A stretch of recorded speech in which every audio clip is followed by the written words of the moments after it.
Le jour de mon anniversaire, mon père m'a dit, j'aurais préféré que tu ne sois jamais né. Le lendemain, sans un mot, j'ai fait ma valise, pris mes économies et je suis parti pour toujours.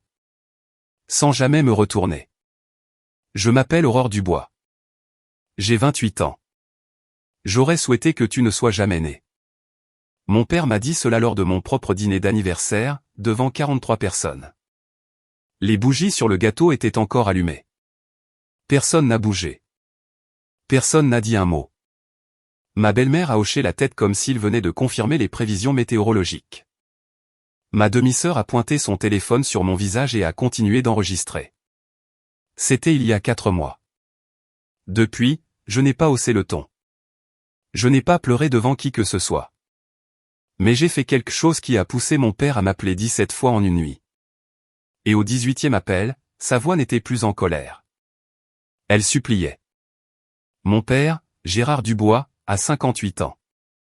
Épaules larges, voix grave, le genre d'homme qui entre dans une pièce et s'attend à ce que tout le monde s'arrange autour de lui.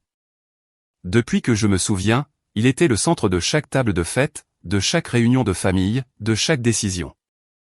Personne ne remettait en question Gérard. Jamais.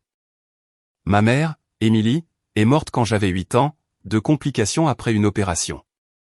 Quelque chose qui a mal tourné des mois après m'avoir mis au monde. Je ne le comprenais pas à l'époque. Je le comprends à peine maintenant. Mais ce que j'ai compris tôt, ce que j'ai ressenti dans chaque silence, chaque histoire du soir sauté, chaque regard que mon père me lançait quand il pensait que je ne regardais pas, c'était ceci, il m'en voulait. Il ne l'a jamais dit à voix haute. Pas à l'époque. Il n'en avait pas besoin. Cela vivait dans les choses qu'il ne faisait pas. Il n'assistait pas à mes pièces de théâtre scolaire. Il n'accrochait pas mes dessins au réfrigérateur. Quand j'ai attrapé la grippe en 4e année, c'est ma grand-mère, Éléonore, qui a conduit 40 minutes pour venir me chercher. Pas lui. Éléonore était la mère de mon père. Elle était la seule personne dans cette maison qui me faisait sentir que j'avais le droit d'exister. Elle m'appelait ma chérie. Elle venait à chaque récital. Elle est morte il y a 2 ans, et certains jours, je cherche encore mon téléphone pour l'appeler. Après le décès de ma mère, mon père s'est remarié. Linda O est devenue Linda Holt Dubois. Elle a amené Béatrice, sa fille d'une précédente union. Béatrice avait 4 ans de moins que moi, blonde, bruyante, et instantanément, durablement la favorite. J'ai été déplacé dans la plus petite chambre à l'étage. Les photos de ma mère ont été retirées, celles de Linda mises à la place, et ce n'était que le début. Il y a 4 ans, mon père a perdu son emploi dans une société de logistique. Réduction d'effectifs, ont-ils dit. Il n'en a jamais cherché un autre. Je travaillais déjà comme infirmière diplômée à l'hôpital communautaire. Des quarts de 12 heures, des rotations de nuit, le genre de fatigue qui s'installe derrière les yeux et ne part plus. Quand le premier avis d'hypothèque est arrivé, Gérard l'a laissé sur le comptoir de la cuisine sans un mot. Linda l'a mentionné au dîner comme si elle commentait la météo. Quelqu'un devrait probablement s'en occuper, a-t-elle dit. Elle m'a regardé. Alors, je m'en suis occupé, l'hypothèque, l'électricité, l'eau, la taxe foncière, l'assurance habitation. 2800 € par mois directement sur mon salaire. J'ai mis en place le paiement automatique pour ne pas y penser. Je me suis dit que c'était temporaire. Gérard trouverait du travail, les choses s'équilibreraient. Elles ne se sont pas équilibrées. Au lieu de cela, Linda s'est installée confortablement. Elle a découvert que ma carte de crédit avait une carte supplémentaire, qu'elle avait réussi à faire autoriser par Gérard. Je voyais des achats que je n'avais pas faits, un manteau de 300 € pour Béatrice, des chaussures, un sac à main, puis un sac de créateur à 1200 € débité 3 semaines avant mon anniversaire. Quand j'en ai parlé, Gérard m'a coupé court en 4 mots, elle est ta sœur, Aurore. Ce n'était pas le cas, mais j'avais arrêté de le corriger il y a des années. Ce qui me faisait taire, c'était une promesse. Éléonore, dans ces dernières semaines, m'a tenu la main et a dit, garde cette famille unie, ma chérie. Ils s'effondreront sans toi. Je l'avais cru. Je pensais que si je continuais à payer, à me montrer, à être la responsable, ils finiraient par me voir. Mon père finirait par me regarder et y verrait autre chose que la fille qui lui a coûté sa femme. J'avais tort. Mais ce sac de 1200 €, c'était la première fissure. 3 nuits avant mon anniversaire, je suis rentré d'un double quart de travail à 1 heure du matin. La maison était censée être sombre. Elle ne l'était pas. Une lumière filtrait sous la porte de la cuisine, et j'entendais des voix. Basses, délibérées, le genre que les gens utilisent quand ils ne veulent pas être entendus. Je me suis arrêté dans l'escalier, retenant mon souffle. La voix de Linda est arrivée la première, claire comme du cristal, nous l'annonçons à son anniversaire. 40 personnes. Si elle dit non devant tout le monde, elle aura l'air égoïste. Si elle dit oui, problème résolu. La voix de mon père, plus lente, et si elle fait une scène, alors tu fais ce que tu aurais dû faire il y a des années, un silence. Tu la coupes. J'ai pressé mon dos contre le mur. Mon uniforme était encore humide de travail. Mes mains tremblaient, pas de froid. Il parlait de mes économies, 52 000 €, 6 années de travail supplémentaire, de quarts de jours fériés, de vacances manquées, chaque euro que je possédais et qui n'était pas déjà drainé dans leur hypothèque, leur électricité et les achats par carte de crédit de Linda. Béatrice était fiancée. Je ne le savais même pas jusqu'à cet instant. Et il voulait mon argent pour payer son mariage. Pas demandé, voulu, planifié, chorégraphié, jusqu'au public. Elle doit quelque chose à cette famille, a dit Linda. Sa voix n'avait aucune hésitation. Il est temps de collecter. J'ai reculé dans l'escalier, un pas à la fois. Mon cœur battait si fort que j'étais certaine qu'ils pouvaient l'entendre. Ils ne l'ont pas fait. Je suis resté assise sur mon lit dans cette petite chambre pendant 2 heures. Je n'ai pas pleuré. J'ai fixé le plafond et j'ai pensé à chaque paiement, à chaque dîner silencieux, à chaque fois où j'ai ravalé le mot non parce que j'avais peur de ce qui se passerait si je le disais. Quelque chose a changé cette nuit-là. Je ne savais pas quoi encore, mais c'était déjà en mouvement.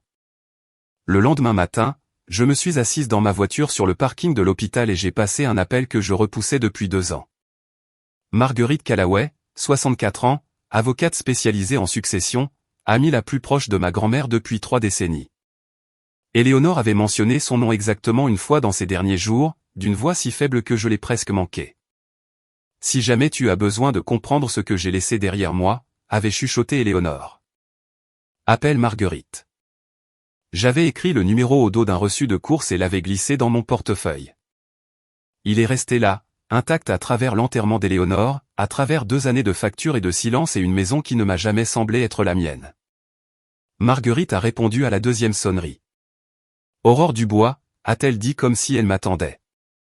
Votre grand-mère m'a dit que vous finiriez par appeler. J'ai besoin de savoir ce qu'elle a laissé, j'ai dit. Je crois que j'ai besoin de le savoir maintenant.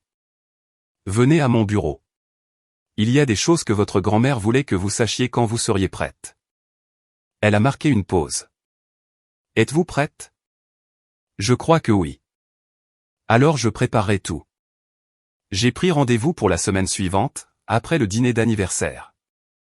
Quoi qu'il arrive, je devais d'abord traverser le samedi. Cet après-midi-là, Béatrice m'a trouvé dans la cuisine. Elle a levé sa main gauche, faisant onduler une bague en diamant que je n'avais jamais vue auparavant. Tu vas aider pour mon mariage, n'est-ce pas? Elle a souri. Papa dit que tu as des économies. J'ai regardé la bague. J'ai regardé son visage. Elle n'était pas cruelle. Elle croyait sincèrement que j'existais pour financer sa vie. C'était pire. On en parlera plus tard, ai-je dit. Je ne savais pas ce que Marguerite avait pour moi. Mais je savais une chose, quoi qu'Éléonore ait laissé derrière elle, elle l'a laissé pour une raison. Ma grand-mère était une femme prudente. Très prudente. Laissez-moi vous dire ce que 52 000 € représente quand on est infirmière. Cela signifie 6 ans à prendre tous les quarts de jours fériés que personne ne voulait. Noël, Thanksgiving, la Saint-Sylvestre. Cela signifie manger les restes de la salle de repos au lieu de sortir. Cela signifie conduire une voiture avec 320 000 km au compteur parce que le paiement mensuel d'une nouvelle ralentirait l'épargne. Cet argent était censé être ma voie de sortie. Un acompte pour un petit endroit à moi. Une vie qui ne tournait pas autour de transferts automatiques vers une maison où personne ne me remerciait. Si je donnais cet argent pour le mariage de Béatrice, je repartirais de 0 à 28 ans sans rien à montrer pour 10 ans de travail. Pas de filet de sécurité, pas d'avenir, juste une jolie réception à laquelle j'ai aidé à payer une place au fond de l'église. Mais voici ce qui m'a le plus brûlé, ce n'était pas l'argent, c'était le schéma. Quand j'avais 18 ans, j'ai postulé pour une bourse d'infirmière, frais de scolarité complets. J'ai été accepté. La lettre est arrivée dans une enveloppe blanche adressée à moi et je ne l'ai jamais vue. Je l'ai découvert 2 ans plus tard par hasard quand un ancien professeur en a parlé dans une épicerie. « Tu n'as pas pris cette bourse, Aurore ? Tu étais la meilleure candidate. » Je suis rentré et j'ai cherché. J'ai trouvé l'enveloppe ouverte dans le tiroir du bureau de mon père, coincée derrière d'anciennes déclarations de revenus. Il l'avait lu. Il ne m'avait jamais rien dit. Quand je l'ai confronté, il n'a même pas scié. « Tu n'étais pas prête ?» a-t-il dit. « Tu aurais échoué. » J'ai payé moi-même mes études d'infirmière, prêt, quart de nuit dans une cafétéria, 3 ans à dormir 4 heures par nuit. Chaque fois que je construisais quelque chose, il trouvait un moyen de le prendre. Cette fois, j'ai décidé d'arrêter de lui tendre le marteau. Dans la famille Dubois, Gérard était le frère aîné. Cela comptait. Dans notre famille, l'aîné ne faisait pas que diriger. Il racontait. Il décidait qui était généreux et qui était égoïste, qui était loyal et qui était difficile. Les autres suivaient parce que c'était plus facile que de se battre. Mon oncle Roy était la seule personne qui ait jamais résisté. C'est le frère cadet de Gérard, un charpentier. Homme tranquille, main comme du papier de verre, le genre d'homme qui dit 10 mots là où d'autres en disent 100. Il y a 5 ans, à Thanksgiving, Roy a regardé de l'autre côté de la table et a dit « Gérard, tu es trop dur avec cette fille. » C'était tout. Une phrase. Gérard n'a pas crié. Il a simplement cessé d'inviter Roy à quoi que ce soit. A cessé de lui rendre ses appels. En 6 mois, Roy a été effacé de toutes les réunions de famille comme s'il n'avait jamais existé. C'est à cela que j'étais confronté. Non seulement mon père, mais toute l'architecture d'une famille construite autour de sa version des événements. 2 jours avant la fête, Linda a commencé à passer des appels. Je le sais parce que je l'ai entendu depuis le couloir en haut-parleur, passant en revue tante et cousine avec le même script répété. Aurore a été tellement difficile ces derniers temps. Elle n'aide en rien. Gérard donne et elle ne fait que prendre. Elle a appelé tante Patricia, la cousine Hélène, même le vieil ami de fac de mon père. Semant des graines, cadrant l'histoire avant même que j'aie une chance de raconter la mienne. Puis mon téléphone a sonné. C'était tante Patricia. « Chérie, que se passe-t-il ? Ton père dit que tu leur donnes du fil à retordre. » Je me tenais dans ma chambre, le téléphone pressé contre mon oreille, et j'ai réalisé que le procès avait déjà eu lieu. Le verdict était rendu et je n'avais même pas été autorisé à témoigner. Je marchais vers ce dîner d'anniversaire déjà condamné. La seule question était de savoir si j'allais accepter la sentence. La veille de mon anniversaire, je me suis tenu dans la salle de bain et je me suis regardé longuement dans le miroir. Des cernes sous les yeux à cause d'une semaine de travail de 56 heures. Cheveux tirés en un chignon que je n'avais pas pris la peine de coiffer. Mon uniforme sentait encore l'antiseptique. Voilà à quoi ressemble une personne qui a été lentement vidée de son contenu, ai-je pensé. Pas par un événement, mais par un millier de petits. Un millier de moments où quelqu'un a dit « tu n'es pas assez » sans jamais utiliser ces mots. La voix de Linda est passée à travers le mur. Elle était au téléphone à nouveau.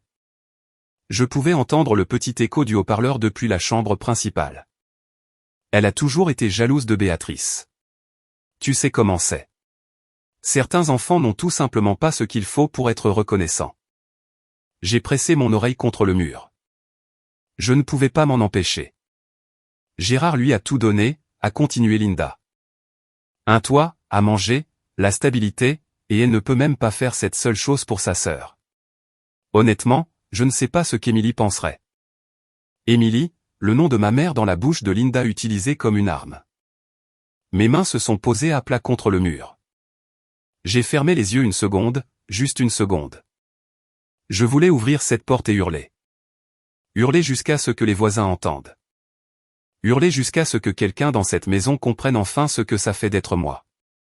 Mais je ne l'ai pas fait parce que hurler, c'était ce qu'ils attendaient. Hurler, c'était ce que Linda avait préparé 43 personnes à témoigner. la belle-fille dramatique et ingrate faisant une scène. Je me suis reculé du mur, me suis assise sur le bord de mon lit, et j'ai pensé à quelque chose qu'Éléonore avait l'habitude de dire, force tranquille, ma chérie. Laisse-les crier. Toi, tiens bon. Alors c'est ce que j'ai fait. J'ai choisi une robe pour mon anniversaire et j'ai tenu bon. Samedi soir, Rossinies, un restaurant italien de milieu de gamme sur la rive et avec des murs de briques apparentes et un éclairage suspendu chaleureux. Gérard avait réservé la salle à manger privée. 43 personnes. Je suis entré portant la seule jolie robe que je possédais, bleu marine, modeste. J'avais bouclé mes cheveux, mis du rouge à lèvres. Pour la première fois depuis des mois, je voulais me sentir comme quelqu'un qui méritait d'être célébré. La salle bourdonnait de conversations. Nappe blanche, bougies et chandeliers en verre. Une bannière s'étirait sur le mur du fond, joyeux anniversaire, Aurore. Quelqu'un avait commandé un gâteau. Chocolat, mon préféré. Pendant un instant, je me suis permis de croire que c'était réel. Puis j'ai remarqué les sièges. La table principale, celle juste sous la bannière, avait 5 chaises. Gérard à la tête, Linda à sa droite, Béatrice à côté de Linda, Derrick Collin, le fiancé de Béatrice à côté d'elle, et une place vide pour l'ami de fac de Gérard. Mon nom était sur une étiquette de place à une petite table près de la porte de la cuisine, à mon propre dîner d'anniversaire. J'ai pris l'étiquette et me suis assis sans un mot. Les gens m'ont salué en passant. Des câlins rapides. Joyeux anniversaire, ma chérie. Mais les conversations dérivaient toujours. Béatrice, montre-moi cette bague. Quand est le mariage? Linda, tu dois être ravie. J'observais de ma table, sirotant de l'eau, souriant quand quelqu'un me regardait. Puis Gérard s'est levé. Il a tapoté son verre avec un couteau à beurre. La salle s'est tue. Il a pris le petit microphone sans fil que le restaurant avait fourni. Il a regardé les 43 visages. Il a souri. Ce soir est spécial, a-t-il commencé. Pas seulement à cause de l'anniversaire d'Aurore. Ma poitrine s'est serrée. Mais parce que nous avons une annonce très excitante. Il s'est tourné vers Béatrice, tout son visage éclairé, et j'ai compris à cet instant que cette fête n'avait jamais été pour moi. Notre belle Béatrice, a dit Gérard dans le micro, est fiancée. La salle a éclaté. Applaudissements, cris, chaises raclées alors que les gens se levaient pour faire un câlin à Béatrice. Elle s'est levée de la table principale, la main tendue, le diamant attrapant la lumière suspendue comme un petit projecteur construit juste pour elle. Pendant les 10 minutes suivantes, mon anniversaire s'est évaporé. Tante Patricia a serré la main de Béatrice et a examiné la bague. La cousine Hélène a pris une photo pour Instagram. L'ami de fac de Gérard a tapoté Derrick dans le dos. Linda se tenait derrière Béatrice, une main sur l'épaule de sa fille, rayonnante comme si elle venait de gagner quelque chose. Personne n'a regardé. J'étais assise à ma table près de la porte de la cuisine. Le gâteau avec mon nom dessus était resté intact au bout du buffet. Les bougies n'avaient pas été allumées. Derrick a croisé mon regard une fois. Il se tenait légèrement à l'écart du cercle autour de Béatrice, la mâchoire serrée. Il m'a lancé un regard que je ne pouvais pas vraiment déchiffrer. Pas de la pitié exactement, quelque chose de plus proche de la reconnaissance. Comme s'il voyait ce qui se passait mais ne savait pas comment y remédier. Puis la salle s'est calmée. Les gens sont retournés à leur siège. Gérard est resté debout, le micro toujours à la main. Maintenant, a-t-il dit, sa voix changeant, plus chaleureuse, rodée. Il s'est tourné vers moi. Aurore chérie, viens ici une seconde. 43 personnes m'ont regardé. Je me suis levé, j'ai marché jusqu'à la table principale. Mes talons ont claqué contre le carrelage. Gérard a posé une main sur mon épaule. Ferme, performative. La famille prend soin de la famille, a-t-il dit à la salle. Et maintenant que le grand jour de Béatrice approche, nous devons nous serrer les coudes. Il m'a regardé droit dans les yeux. Aurore, nous devons parler du budget du mariage. Pas en privé, pas plus tard, ici, maintenant, devant tout le monde, exactement comme Linda l'avait prévu. Aurore a été très responsable avec ses finances, a dit Gérard, s'adressant à la salle comme à un conférencier principal. Elle économise depuis des années, et je sais qu'elle voudra aider sa sœur à avoir le mariage qu'elle mérite. Il a serré mon épaule. La pression disait, accepte. Je suis resté immobile. Linda s'est penchée en avant sur sa chaise. Elle a tamponné son œil avec une serviette, un geste si bien répété qu'il aurait pu être chorégraphié. C'est ce que ta mère aurait voulu, Aurore. La salle s'est adoucie. Quelques personnes ont murmuré. Quelqu'un a chuchoté, oh, Émilie ma mère morte, utilisée pour me culpabiliser afin que j'écrive un chèque devant 43 témoins. J'ai senti le sang monter à mon visage. Mon pouls était si fort que j'étais sûr que les gens à la table la plus proche pouvaient l'entendre. C'est mon dîner d'anniversaire, ai-je dit. Ma voix était ferme, calme. Pouvons-nous ne pas faire ça ici? Le sourire de Gérard s'est aminci. Sa main a glissé de mon épaule. Une autre fois. Il a secoué lentement la tête. Tu dis toujours une autre fois, Aurore. Pas maintenant. Jamais quand ça compte. Son volume a augmenté. Pas des cris. Gérard ne criait jamais. Il commandait. Je t'ai donné un foyer, une famille. 20 ans de patience, et tu ne peux pas faire cette seule chose. La salle retenait son souffle. Fourchette baissée, serviettes immobiles. Tante Patricia fixait son assiette. La cousine Hélène serrait son verre d'eau. Béatrice a sorti son téléphone, a incliné l'écran vers moi. Un petit point rouge clignotait dans le coin. Enregistrement. J'ai regardé le point. J'ai regardé Béatrice. Son pouce planait sur l'écran. Pendant une seconde, sa main a tremblé comme si elle allait baisser le téléphone. Elle ne l'a pas fait. Gérard s'est rapproché. Son visage était rouge. Maintenant, si tu ne peux pas faire cette seule chose pour ta famille, il n'a pas fini. Pas encore.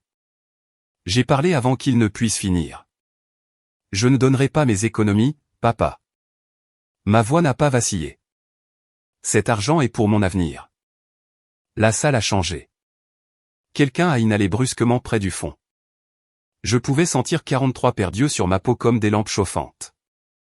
Gérard s'est immobilisé. Sa mâchoire s'est serrée. Quelque chose derrière ses yeux est devenu plat, comme un interrupteur actionné. Il m'a fixé pendant ce qui a semblé être une minute entière. C'était probablement 5 secondes. Puis il l'a dit. J'aurais souhaité que tu ne sois jamais né. Pas en criant, pas en chuchotant, juste en le déclarant comme on lirait une ligne sur un reçu. Factuel, définitif. La salle n'a pas eu de hoquet, elle s'est figée. Le son a quitté l'espace entièrement. Je pouvais entendre le cliquetis étouffé de la vaisselle de la cuisine derrière le mur. La musique instrumentale du haut-parleur semblait soudain obscène, comme quelqu'un jouant de la flûte à un accident de voiture. Tante Patricia a posé sa fourchette très lentement. Linda n'a pas parlé.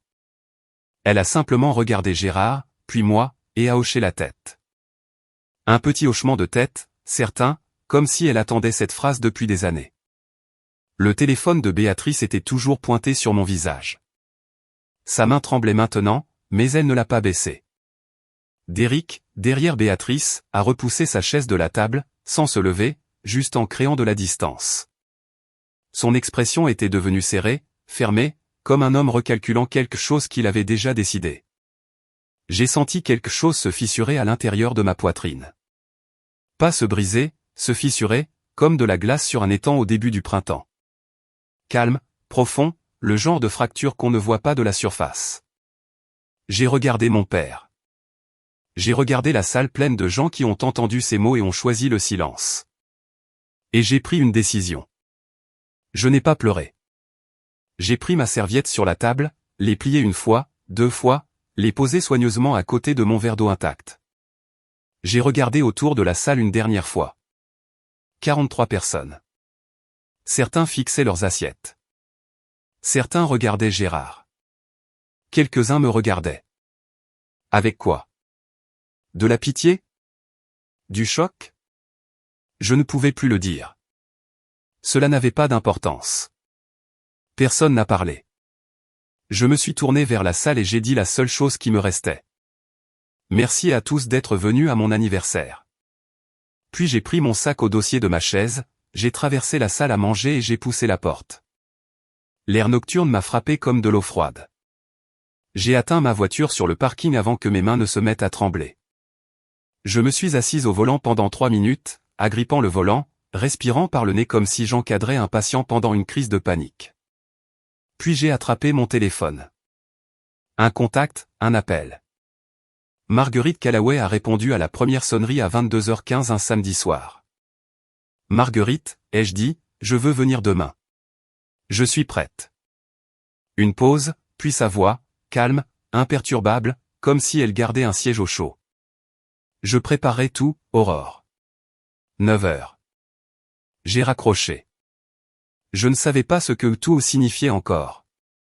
Je ne savais pas ce qu'Éléonore avait laissé derrière elle ni pourquoi Marguerite attendait mon appel depuis 2 ans. Tout ce que je savais, c'est que ma grand-mère n'avait jamais rien fait sans raison. Elle était méticuleuse avec ses recettes, son jardin, ses appels téléphoniques du dimanche. Elle aurait été méticuleuse aussi à ce sujet. J'ai mis la clé dans le contact et je suis sorti du parking. Je n'ai pas regardé le restaurant dans le rétroviseur, pas une seule fois. 6h30. La maison était silencieuse. J'avais fait mes valises la nuit précédente. Une valise, un sac de sport, seulement des choses qui étaient à moi, vêtements, mon diplôme d'infirmière dans son cadre, une photo d'Éléonore et moi à la foire du comté quand j'avais 11 ans. J'ai laissé tout le reste. J'ai porté les sacs en bas en 2 voyages, en passant sur le 3e pas grinçant par habitude. Personne n'a bougé. Les ronflements de Gérard grondaient derrière la porte de la chambre principale. Le masque de sommeil de Linda était probablement encore sur elle. À la table de la cuisine, je me suis assise et j'ai ouvert mon ordinateur portable. 15 minutes de travail précis et silencieux. Premièrement, j'ai transféré mes économies sur un nouveau compte dans une banque différente. Chaque centime déplacé. Deuxièmement, j'ai appelé la ligne automatique de la société de cartes de crédit et j'ai annulé la carte supplémentaire, avec effet immédiat. Troisièmement, j'ai confirmé le bail d'un studio à 10 km de là. Je l'avais visité la semaine précédente pendant ma pause déjeuner sans le dire à personne. 40 mètres carrés. Propre. À moi. Avant de partir, j'ai laissé une seule enveloppe sur le comptoir de la cuisine. À l'intérieur, 4 ans de relevés bancaires, chaque paiement d'hypothèque, chaque prime d'assurance, chaque facture de service public, chaque versement d'impôt souligné, totalisé, daté, 134 000 €, tout de mon compte, tout pour cette maison. Pas de lettres, pas d'explications, pas de « je te l'avais bien dit ». Juste des chiffres. J'ai fermé ma veste, j'ai pris mes sacs et je me suis dirigé vers la porte d'entrée. Le couloir était encore sombre. La maison sentait le diffuseur de lavande de Linda et le vieux tapis. J'y vivais depuis 20 ans. Je la payais depuis 4. J'ai tourné la poignée, je suis sorti et j'ai refermé la porte derrière moi. Elle a cliqué. Doux, définitif. J'ai chargé la voiture et j'ai conduit vers l'est, vers un ciel qui commençait à peine à devenir rose. Je ne suis pas revenu. Je veux faire une pause ici un instant. Si vous avez jamais dû quitter un endroit que vous appeliez chez vous, non pas parce que vous le vouliez, mais parce que vous n'aviez pas d'autre choix, tapez « je comprends » dans les commentaires. Je lis chacun d'entre eux. Et si vous pensez que je devrais pardonner à mon père ou fixer une limite permanente, faites-le moi savoir aussi. Parce que l'histoire est sur le point de prendre un tournant que je n'avais pas vu venir. Voici ce que j'ai appris plus tard, reconstitué grâce à l'oncle Roy et à la cousine Hélène. Dimanche matin, Linda est entrée dans la cuisine vers 9h. Elle a remarqué l'enveloppe sur le comptoir, mais l'a écartée pour faire du café. Elle est montée à l'étage pour m'annoncer que le petit déjeuner était prêt. Pas par gentillesse, mais par habitude. Ma chambre était vide, le placard vidé, le lit défait jusqu'au matelas. Elle a appelé Gérard. Sa voix était plate. Presque amusée. Elle est vraiment partie. Gérard est monté, a regardé la pièce vide, a haussé les épaules. Bien. Laisse-la bouder. Elle sera de retour vendredi. Il est descendu et a allumé la télévision. Béatrice s'est réveillée ensuite. Elle a tendu la main vers son téléphone et a ouvert l'application bancaire. La carte de crédit supplémentaire était refusée, gelée, annulée. Elle m'a appelé. Messagerie vocale. Elle a rappelé. Messagerie vocale. Elle est entrée dans le salon, téléphone à la main. Ma carte ne fonctionne pas. Est-ce qu'Aurore a fait quelque chose? Gérard l'a regardée. Elle fait une crise de colère. Ça va passer. Linda a retrouvé l'enveloppe sur le comptoir. Elle l'a ramassée, l'a tenue dans sa main, puis l'a reposée sans l'ouvrir. Probablement une lettre d'adieu dramatique, a-t-elle dit. Je ne lui donnerai pas la satisfaction. Lundi après-midi, Gérard m'avait appelé 4 fois, chaque fois messagerie vocale. Il a laissé un message. Aurore, c'est puéril. Rappelle-moi. Mercredi, silence de mon côté. Pas un seul SMS, email ou appel retourné. Gérard a dit à tante Patricia que je traversais une phase. Il a dit à son ami de fac que j'étais émotive à cause de la fête. Il a dit à Roy. En fait, il n'a rien dit à Roy. Il ne se parlait toujours pas, et l'enveloppe est restée sur le comptoir de la cuisine, non ouverte. Une bombe à retardement. Personne n'a pris la peine de l'ouvrir. Jour 5. La compagnie d'électricité a envoyé un avis automatisé. Impayé. Gérard a appelé leur service client, a donné son nom, a demandé les détails du compte. Je suis désolé, monsieur. Le compte est enregistré au nom d'Aurore Dubois. Il a cligné des yeux. C'est ma fille. Je vis à cette adresse. Nous ne pouvons discuter des détails du compte qu'avec le titulaire enregistré. Il a raccroché, a fixé le téléphone. Jour 7, une lettre de la banque, pas une facture, un avis formel. Paiement de l'hypothèque en retard. Il a déchiré l'enveloppe debout à la boîte aux lettres. Le nom sur l'hypothèque, Aurore Dubois. Gérard l'a lu 2 fois. Puis il a ramené la lettre à l'intérieur et l'a laissée tomber sur la table de la cuisine devant Linda. Qu'est-ce que c'est que ce bazar? Linda l'a ramassé. Ses yeux ont parcouru la page. Sa bouche s'est ouverte. C'est refermé. C'est impossible. C'est notre maison. C'est ce que j'ai dit. Gérard est allé au classeur dans le placard du couloir, celui qu'il n'avait pas ouvert depuis des années. Il a sorti des dossiers, des déclarations de revenus, d'anciens bulletins de paie, des papiers d'assurance. Il a cherché un acte de propriété, un titre, n'importe quoi à son nom. Rien. Aucun document ne le liait à la maison.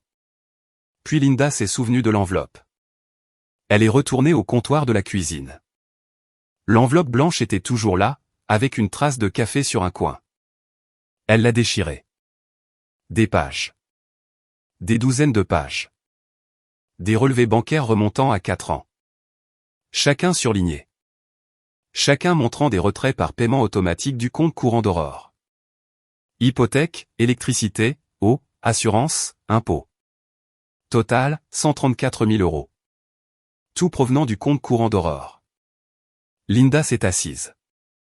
Elle n'a pas parlé pendant un long moment. Gérard se tenait derrière elle, lisant par-dessus son épaule. Son visage était devenu gris, mais il ne connaissait toujours pas le pire, la maison n'était pas seulement à mon nom à cause des paiements. Elle n'avait jamais été au nom de Gérard. Jamais. Gérard a fait ce que Gérard faisait toujours quand il perdait le contrôle. Il a pris le téléphone et a commencé à raconter.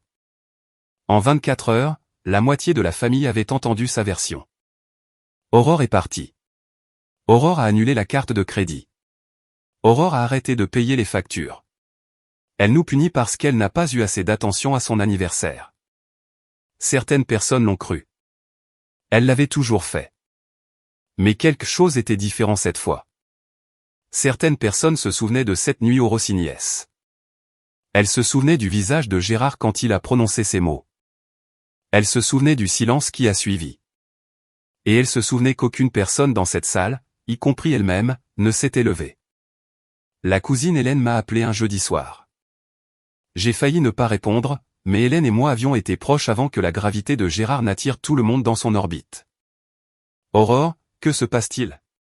Ton père dit que tu essaies de les punir. Je me suis appuyé contre le comptoir de ma cuisine. Ma cuisine dans mon studio où les seuls sons étaient les miens. Hélène, ai-je dit, t'a-t-il dit ce qu'il m'a dit à mon anniversaire? Silence. Qu'a-t-il dit? Demande-lui. Demande-lui devant les gens. Elle n'a pas répondu pendant un moment, puis calmement. J'étais là, Aurore. Je l'ai entendu. Je ne savais pas quoi faire. Je sais, ai-je dit. Personne ne le savait. Pendant ce temps, Gérard a passé un dernier appel. Il est allé chez l'oncle Roy, le frère à qui il n'avait pas parlé depuis 2 ans, et a frappé à la porte. Roy a ouvert, a regardé Gérard pendant un long moment.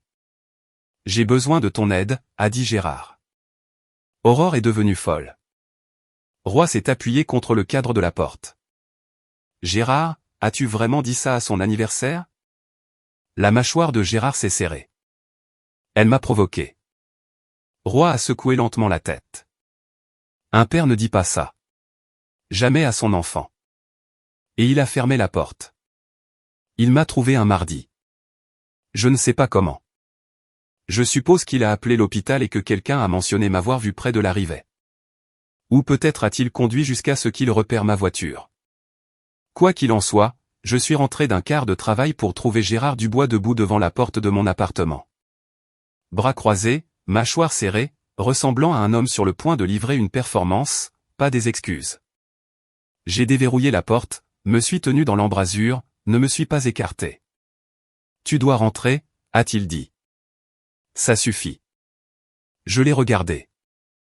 Mon père, 58 ans, des tempes grisonnantes, mêmes épaules larges, même voix qui remplissait autrefois chaque pièce, mais debout dans mon couloir sous un éclairage fluorescent.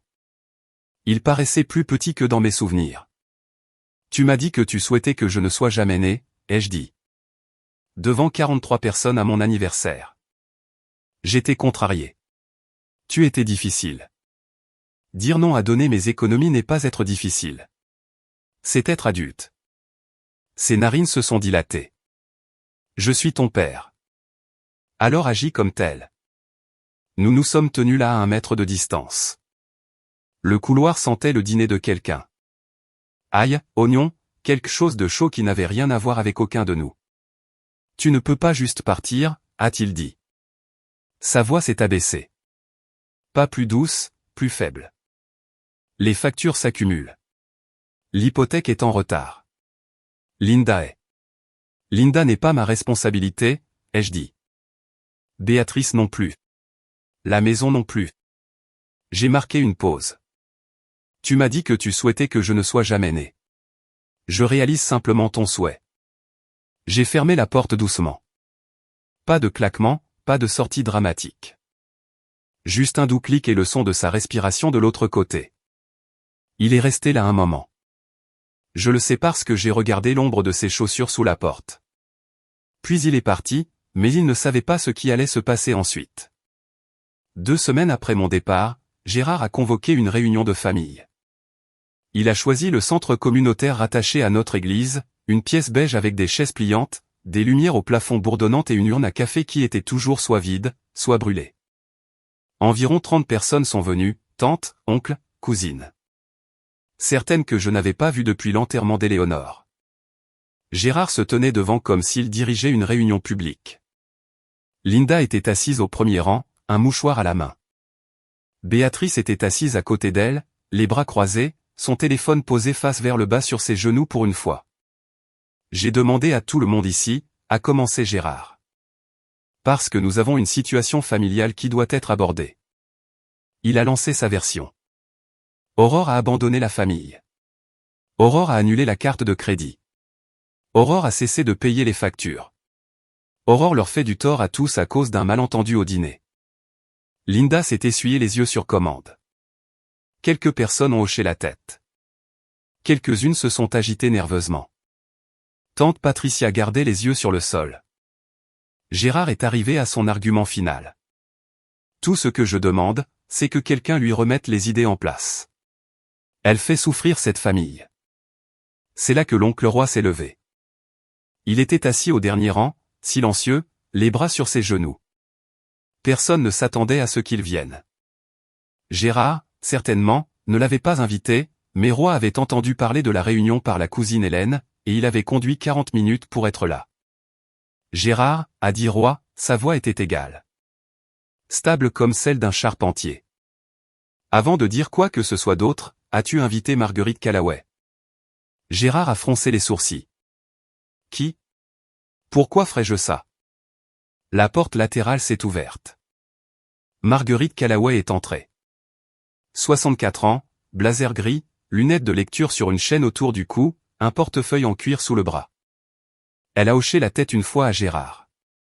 Monsieur Dubois, je suis ici au nom de votre fille. Elle a marqué une pause. Et de votre mère? La salle est devenue silencieuse. Marguerite n'était pas pressée. Elle a posé son portefeuille sur la table pliante devant la salle, l'a ouvert, et a sorti un seul document dans une pochette en plastique transparent. Je m'appelle Marguerite Callaway. Je suis avocate spécialisée en succession et immobilier. J'étais la conseillère juridique d'Éléonore Dubois pendant 23 ans et son amie pendant plus longtemps encore. Elle a posé le document à plat sur la table. 2 ans avant son décès, Éléonore Dubois a exécuté un transfert légal de la propriété au 412, allée des Bois à sa petite-fille, Aurore Éléonore Dubois. Le transfert a été notarié, enregistré auprès du comté, et est entièrement contraignant. Elle a fait glisser le document vers l'avant. L'acte, clair comme le jour. Gérard l'a fixé. Son visage n'a pas bougé. C'est impossible, a-t-il dit. C'est ma maison. Marguerite l'a regardé par-dessus ses lunettes de lecture. Votre nom n'a jamais été sur l'acte, monsieur Dubois. Votre mère a acheté la maison en 1987. Elle a choisi qui en hériterait. La salle a éclaté en murmures. Les chaises ont craqué. Quelqu'un a chuchoté, oh mon Dieu. Linda s'est levée d'un bond. Ça ne peut pas être vrai. Nous vivons là depuis, vous avez vécu là en tant qu'occupants autorisés, a dit Marguerite. Pas en tant que propriétaire. Les mains de Gérard se sont agrippées au bord de sa chaise. Ma mère ne ferait jamais ça derrière mon dos. Roy s'est de nouveau levé. Il était silencieux jusqu'à présent. Elle l'a fait, Gérard.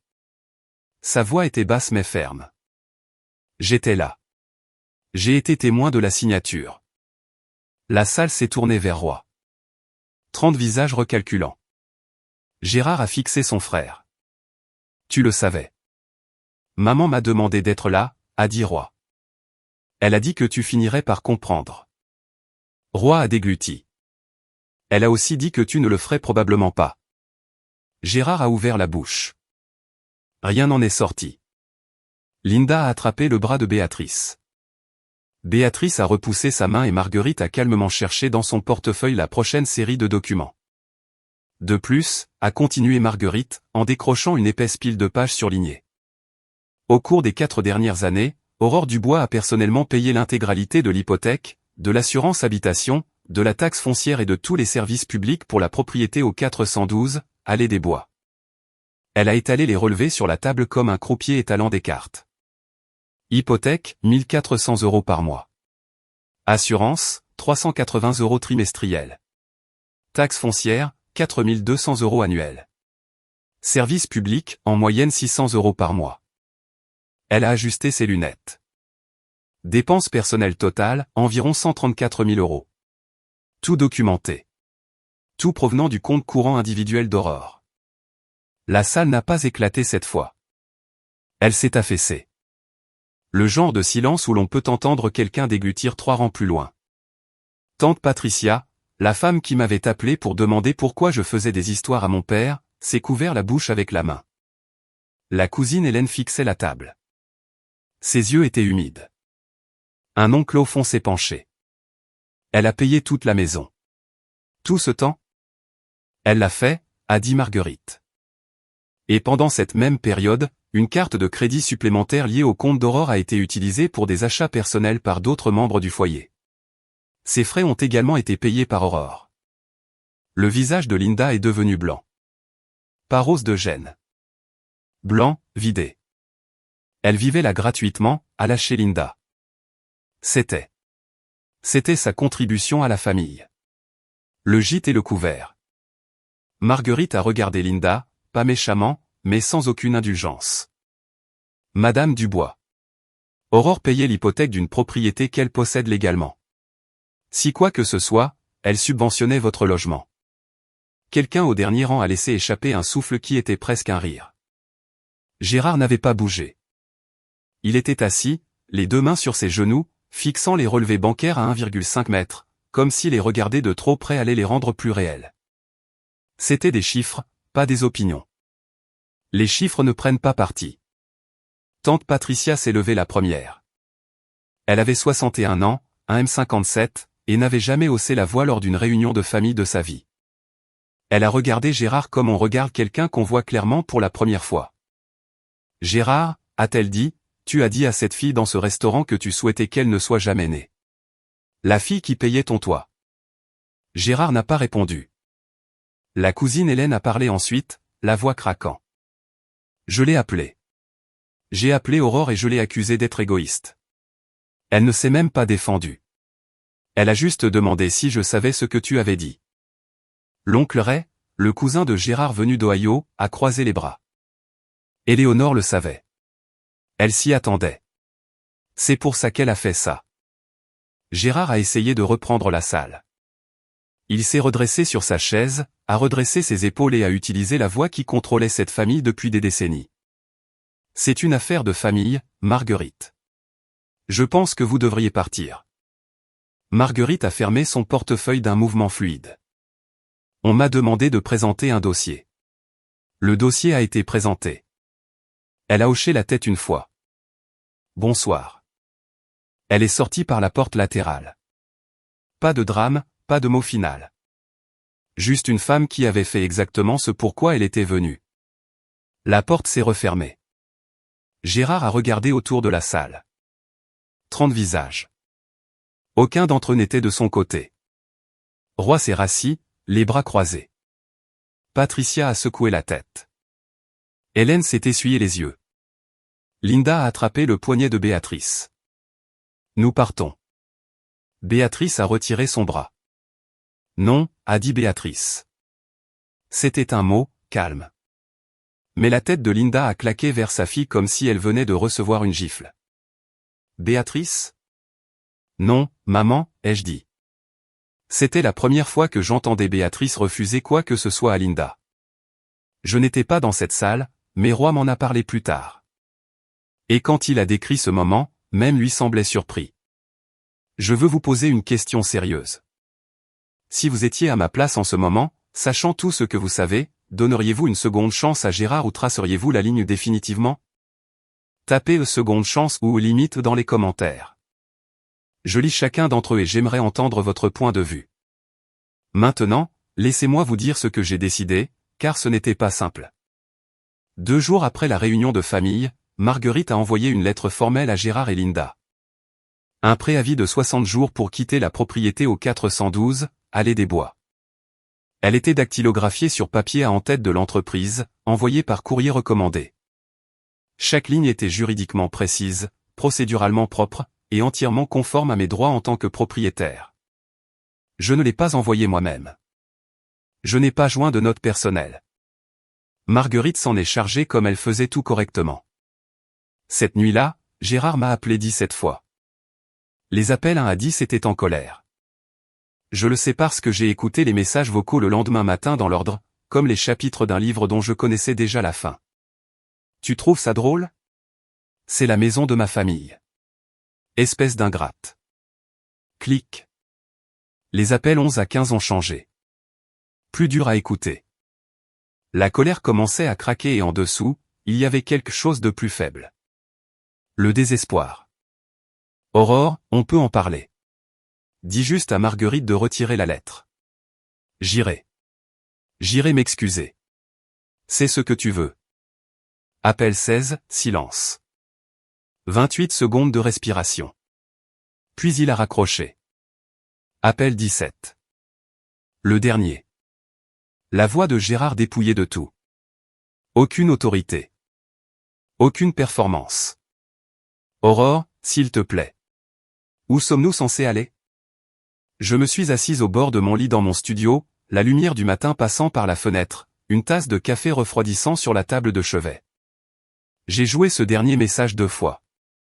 Je n'ai pas ressenti de victoire. Je n'ai pas ressenti de satisfaction ou de vindication ou de toutes ces choses que les gens pensent qu'on est censé ressentir quand la personne qui nous a fait du mal finit par craquer. J'ai ressenti quelque chose de plus calme, comme poser un sac que je portais depuis 20 ans et réaliser à quel point mes épaules me faisaient mal. J'ai sauvegardé le message vocal, fermé mon téléphone et je suis allé travailler. J'avais un quart de travail de 12 heures. Les patients avaient besoin de moi. Cela n'avait pas changé. 3 jours plus tard, Béatrice m'a appelé.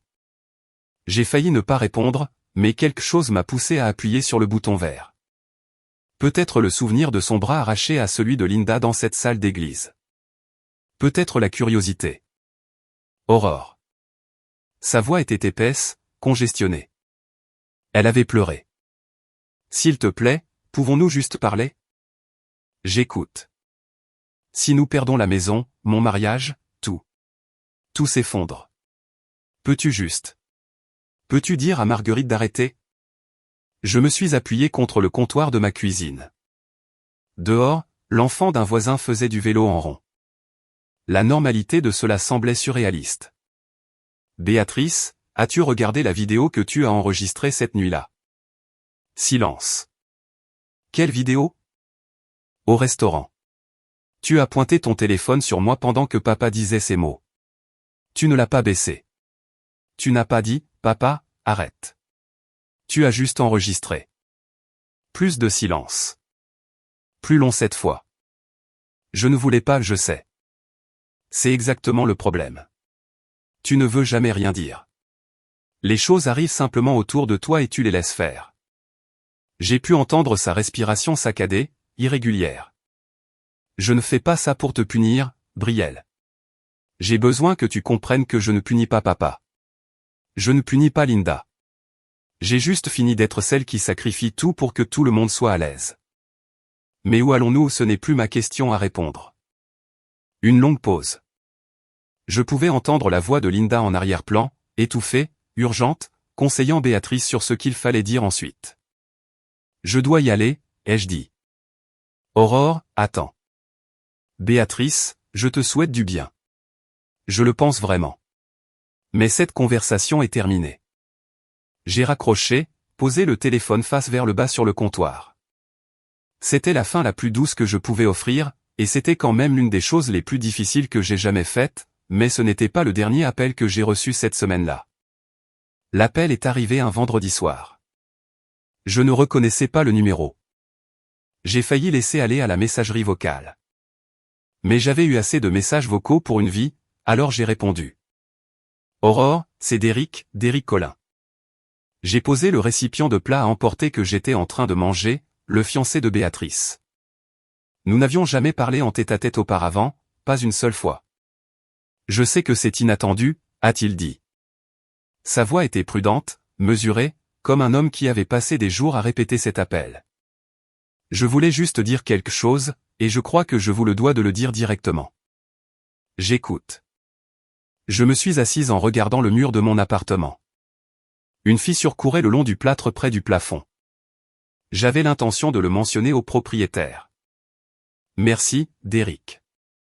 Il y a autre chose. Une autre pause. J'ai regardé comment ta famille te traite.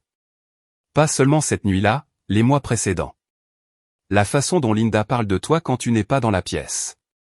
La façon dont Gérard s'attribue le mérite de choses que je sais maintenant que tu as payées. Sa voix s'est serrée. Honnêtement, Aurore, je repense à beaucoup de choses. Ma poitrine me faisait mal. Pas à cause de la douleur, mais à cause de quelque chose de plus rare. La reconnaissance. C'est entre toi et Béatrice, ai-je dit doucement. Je sais. Je sais que oui. Mais je voulais que tu saches que quelqu'un dans cette salle t'a vu. Et ce que ton père a fait était mal. Pour la première fois depuis la nuit de mon anniversaire, mes yeux se sont embués. J'ai cligné des yeux 2 fois avec force. Merci, ai-je dit encore, et je le pensais d'une manière que je ne pouvais pas expliquer entièrement. Nous nous sommes dit au revoir. Je suis resté très immobile un moment. Quelqu'un m'avait vu. Après tout ça, quelqu'un m'avait vraiment vu. Semaine 3. Gérard et Linda ont déménagé du 412, allée des Bois. Pas parce que les 60 jours étaient écoulés. Il leur restait du temps. Mais parce que l'hypothèque était en retard, la facture d'électricité était en recouvrement, et Gérard n'arrivait pas à se résoudre à m'appeler pour demander de l'aide pour payer une maison dont il savait maintenant qu'elle n'était pas la sienne. L'oncle Roy les a pris en charge. Il a préparé la chambre d'amis, fait de la place dans le garage pour les cartons de Gérard, préparé le dîner le premier soir sans dire grand-chose. C'était Roy. Pratique avant émotionnel. Mais il avait une règle. Vous pouvez rester, a-t-il dit à Gérard. Mais tu ne prononceras pas son nom comme ça sous mon toit. Gérard a hoché la tête. Il n'a pas argumenté. Selon Roy, c'était la première fois en des décennies que Gérard acceptait une condition de son frère cadet sans répliquer. La famille élargie savait tout maintenant. La présentation de Marguerite à l'église avait voyagé à travers le réseau du bois comme une onde de choc. Tante Patricia a appelé pour s'excuser. La cousine Hélène a envoyé un long texte qui se terminait par « J'aurais dû parler cette nuit-là. Je suis désolé de ne pas l'avoir fait. » 4 ou 5 autres parents ont pris contact. Certains maladroits, certains en larmes, d'autres juste de courts messages. « Je pense à toi. » Linda, quant à elle, a essayé une autre stratégie. Elle a posté sur Facebook un long statut émotionnel sur le fait d'être forcée de quitter notre maison par une belle-fille vindicative. Elle a tagué 6 membres de la famille et a ajouté un emoji qui pleure. Cela a duré 2 heures. La cousine Hélène a répondu avec une capture d'écran des relevés bancaires. Nom et numéro de compte masqués, mais le total est clair. 23 personnes l'ont vu avant que Linda ne supprime toute la publication. Les réseaux sociaux de Béatrice sont devenus silencieux. Son Instagram, qui publiait habituellement 3 fois par jour, n'affichait rien pour la première fois depuis des années. Le silence de ce côté était plus fort que tout ce qu'elle avait jamais publié. Marguerite a livré la 2e enveloppe un mercredi matin gris. Elle l'avait gardée pendant 2 ans, scellée, écrite à la main, avec des instructions d'Éléonore précises jusqu'au calendrier. Donner ceci à Gérard seulement après qu'il ait appris la vérité sur la maison. Éléonore le savait. Elle savait comment cette histoire allait se dérouler. Peut-être pas les détails, mais sa forme, l'inévitabilité. Roy m'a raconté plus tard ce qui s'est passé. Gérard était seul dans la chambre d'amis de Roy. Marguerite avait déposé l'enveloppe à la porte d'entrée avec Roy, qui l'a portée à l'étage et l'a posée sur la commode. De la part de maman, a dit Roy. Marguerite dit qu'elle voulait que tu l'aies quand tu serais prêt. Gérard a fixé l'enveloppe pendant 1 heure avant de l'ouvrir. La lettre faisait 2 pages. L'écriture d'Éléonore, soignée, légèrement penchée vers la droite, comme elle écrivait les cartes de recettes et les notes d'anniversaire. Je n'ai pas lu l'intégralité. Gérard n'a montré ça à personne, mais Roy l'a vu après, et les fragments que Gérard a finalement répétés au fil des semaines étaient suffisants. Éléonore écrivait qu'elle aimait son fils. Elle a aussi écrit qu'elle l'avait regardé punir un enfant pour un chagrin qui n'était jamais la faute de cet enfant. Tu lui reproches la mort d'Émilie, a-t-elle écrit. Mais Émilie est morte en vous aimant tous les deux. Ne punis pas les vivants pour le chagrin de la perte. Elle a expliqué pourquoi elle m'avait donné la maison, non comme punition, mais comme protection. Aurore est la seule dans cette maison qui s'est aimée sans tenir les comptes. Elle est aussi la seule qui ne demanderait jamais ce qu'elle mérite. Alors, je m'assure qu'elle l'est, qu'elle le demande ou non. Gérard est resté assis dans cette pièce pendant très longtemps. Quand il est descendu, ses yeux étaient rouges. Il n'a rien dit. Il m'a appelé 2 semaines plus tard. J'ai failli ne pas répondre. J'étais habitué au silence à présent. Le bon genre, celui qui vous appartient parce que personne ne le remplit d'exigences. Mais j'ai décroché. Je ne sais pas entièrement pourquoi. Peut-être parce que c'était la première fois qu'il appelait une seule fois à une heure normale sans faire 17 autres appels de suivi. Aurore. Papa. Une longue pause. J'entendais la maison de Roy en arrière-plan. Une horloge qui tic-tac. Quelque chose qui bourdonne. Un réfrigérateur peut-être. J'ai lu la lettre de maman, a-t-il dit. J'ai attendu. Je ne. Il s'est arrêté, a recommencé. Sa voix était rugueuse, instable, comme s'il parlait une langue qu'il n'avait pas utilisée depuis des années. Je ne sais pas comment réparer ça. J'ai pressé le téléphone contre mon oreille, j'ai fermé les yeux. Je ne te demande pas de réparer ça, papa. Je te demande d'arrêter de casser. Il n'a pas répondu immédiatement. Quand il a reparlé, c'était à peine un murmure. Puis-je te voir? Pas tout de suite. Quand? Je ne sais pas. Peut-être un jour, mais seulement si les choses sont réellement différentes. Pas différentes en performance. Silence ensuite. D'accord. Pas de combat, pas de leçon, pas de d'après tout ce que j'ai fait pour toi. Juste d'accord. Nous sommes restés en ligne encore 10 secondes sans parler. Puis j'ai dit au revoir et j'ai raccroché. Je me suis tenu près de la fenêtre de mon appartement. Le soleil se couchait derrière les immeubles d'en face, transformant tout en or et en longues ombres. Je ne lui pardonnais pas. Je veux être clair à ce sujet. Le pardon n'est pas un appel téléphonique. Ce n'est pas un seul moment. C'est un processus qui demande des preuves, pas seulement des mots. Et je n'avais pas vu de preuves. Mais j'avais entendu quelque chose dans sa voix que je n'avais jamais entendu auparavant. Pas des excuses, quelque chose de plus petit, quelque chose qui pourrait avec le temps se transformer en une, ou peut-être pas. Et ça m'irait aussi. 3 mois plus tard, mon appartement fait 40 mètres carrés. L'eau chaude prend 90 secondes pour se réchauffer. Les murs sont assez minces pour que j'entende le chat de mon voisin miauler à 5 heures du matin. C'est à moi. Je travaille toujours à l'hôpital, prends toujours des quarts de nuit, mange toujours les restes dans la salle de repos le mardi. Mais quand je consulte mon compte bancaire maintenant, le chiffre est à moi. Chaque euro gagné, chaque euro dépensé, comptabilisé selon mes conditions. L'oncle Roi passe tous les dimanches. Il apporte du café sur la ruelle mais s'assoit sur mon canapé de seconde main et me parle de tout ce qu'il construit dans son atelier cette semaine-là. Nous ne parlons pas beaucoup de Gérard. Nous n'en avons pas besoin. La cousine Hélène est devenue quelque chose à quoi je ne m'attendais pas. Une vraie amie. Elle m'envoie des recettes par SMS. Elle est venue avec une plante d'intérieur le mois dernier et une carte qui disait « Pour ton nouveau départ ». Elle est sur le rebord de la fenêtre à côté de la photo d'Éléonore.